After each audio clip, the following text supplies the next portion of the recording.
Hey, what's going on, everyone? It's Walt here from Down the Block Sports, and today we're talking about those New York Mets. Yes, the New York Mets and Francisco Lindor agreed to a 10-year, $341 million extension, giving Lindor $34.1 million per season for the next 10 years, starting next year.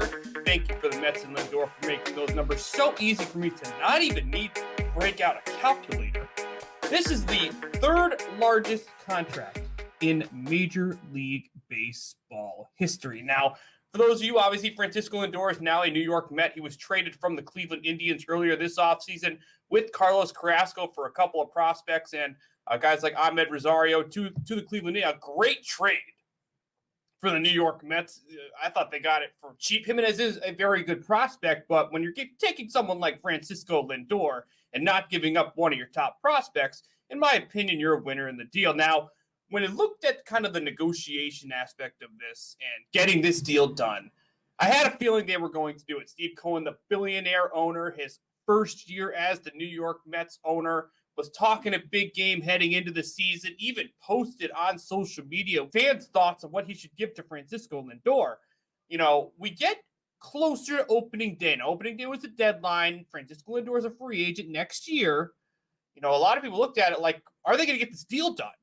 Because when you post things like that on the internet, you assume that the deal is done. Now, obviously, there were about $60 million apart in their deals. The Mets wanted to do 10 over 325. Lindor wanted 12 over 385. They were able to get to 341. He had $1 million more than they total agreed to Fernando Tatis Jr. Of course, Tatis's number is over 14 years, and Lindor's is over 10. Now, I mentioned that this deal doesn't take into effect until next year because he signed that one-year deal on the final year of the arbitration while with the Mets. Then he's going to be under that deal next year once he turns 28, which means at the end of the deal, he will be 38 years old. Now, here's what I like about this contract. It keeps one of the most marketable players in Major League Baseball in the biggest market in the league for the next 10 years. Now, the great thing about Lindor is he's a team player, he's loyal, he's hardworking, and he has playoff experience. He is the exact star you want to give a 10-year. It's like Mookie Betts. I mean, Mookie Betts, yes, does have the World Series title. Lindor does not. But those types of players are what you're supposed to give those 10-year contracts. Well, Betts is a little bit more, too. Now, I have always been a little bit critical of these massive deals, but I do like this deal in a specific aspect. He gets this deal when he's 28, so he's going to be entering the peak years of his career. But with it ending at 38, the Mets aren't going to be stuck in a situation like the Albert Pujols situation where he's into his 40s making millions of dollars, and when this team has the chance to contend, they're kind of in a tough spot. The Mets brought him in with a roster that's absolutely loaded. I mean, when you look at the Mets lineup this year with opening day today, they got guys like Brandon Nimmo, Jeff McNeil, Pete Alonso, Dominic Smith, Michael Conforto, J.D. Davis, the catcher, James McCann. They have one of the deepest lineups in baseball with Lindor now on the top. Let alone, this is a team that's expected to make the playoffs this year. I know their schedule is very, very tough. But now they have a guy who's been in the postseason before, been in a World Series, and you have that guy with you for the next 10 years, and you're obviously, there's other guys that, you know, contracts have to be figured out down the road now that you gave this guy such a massive deal.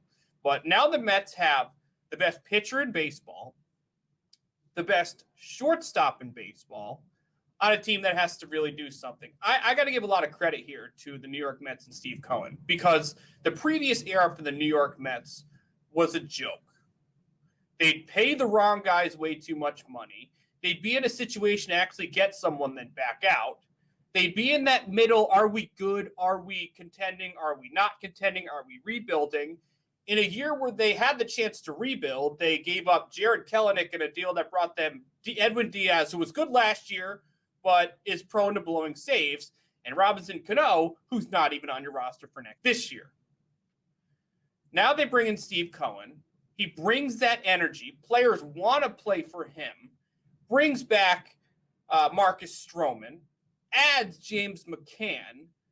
brings in guys like Trevor May, adds depth to the bullpen, depth to the rotation, even including Carlos Carrasco in the Francisco Lindor deal, and now has one of the deepest lineups in Major League Baseball.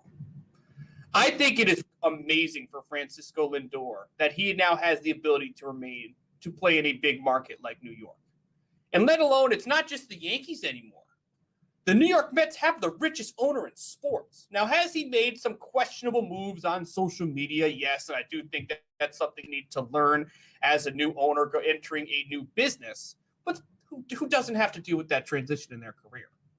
I think what Steve Cohen has done since taking over this team, committing to the fans, changing the color of the jersey. I know they're gonna bring the black jerseys back, being aggressive in free agency when a lot of teams weren't being very aggressive, trading for one of the best players in Major League Baseball, and paying the star $341 million, the third largest contract in Major League Baseball history. Now, on the flip side, this is a huge deal for something outside of the New York Mets, because when you look at the free agents list next year for the shortstop position, you got guys like Corey Seager, Trevor Story, Javier Baez, Carlos Correa, some of the best shortstops in Major League Baseball.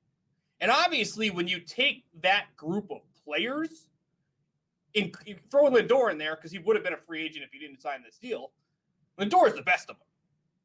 He will be 28 when the deal happens. Perfect age to sign the deal. One of the most talented players in Major League Baseball. He now set the market for the shortstop position. This is a big deal because when you're a player that's that good, JT Realmuto did it this offseason with the catcher position.